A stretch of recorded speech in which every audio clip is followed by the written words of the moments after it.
అభిమానులకు సంక్రాంతి కానుకగా జయసింహ చిత్రాన్ని అందించిన నందమూరి నరసింహ బాలకృష్ణ ఈ సంక్రాంతికి పందెం కోడిలా భారీ వసూళ్లను రాబడుతున్నాడు.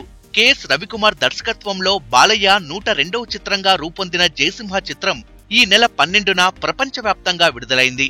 అన్ని చోట్ల నుంచి పాజిటివ్ టాక్ వస్తుండటంతో అటు అభిమానులే కాకుండా సినీ జనాలు సైతం ఆనందం వ్యక్తం చేస్తున్నారు. ఇక ఇందులో అమ్మకుట్టి అనే పాటలో బాలయ్య వేసిన స్టెప్పులకు థియేటర్లు దద్దరిల్లుతున్నాయి. డాన్సులు, ఫైట్స్, యాక్షన్, డైలాగ్స్ తో ఈ సంక్రాంతికి బాలయ్య భారీ కానుకనే అందించాడని చెప్పుకోవచ్చు.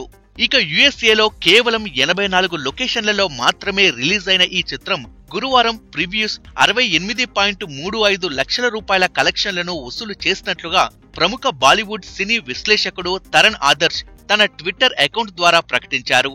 జయసింహ మొత్తం కలెక్షన్లు కలుపుకొని ఇప్పటి వరకు దాదాపు 15 కోట్ల కలెక్షన్లు రాబట్టినట్లుగా సినీ వర్గాల సమాచారం. సంక్రాంతి బరిలో బాలయ్య దూసుకుపోతుండటంతో అతి తక్కువ రోజుల్లోనే 100 కోట్ల క్లబ్లోకి చేరడం ఖాయమని అభిమానులు భావిస్తున్నారు. కానీ జయసింహ సినిమా యుఎస్ఏలో తక్కువ థియేటర్లలో విడుదలైనప్పటికీ మంచి వసూళ్లనే రాబట్టాయని చెప్పుకోవచ్చు. జయసింహ సినిమాకు వస్తున్న రెస్పాన్స్ తో మరిన్ని థియేటర్లు పెంచనున్నారు.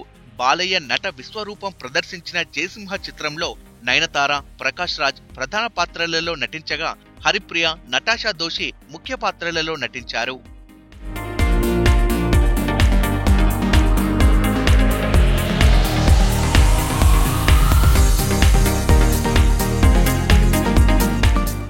Hi, this is Vijay Devarkonda. Please do subscribe to New Waves.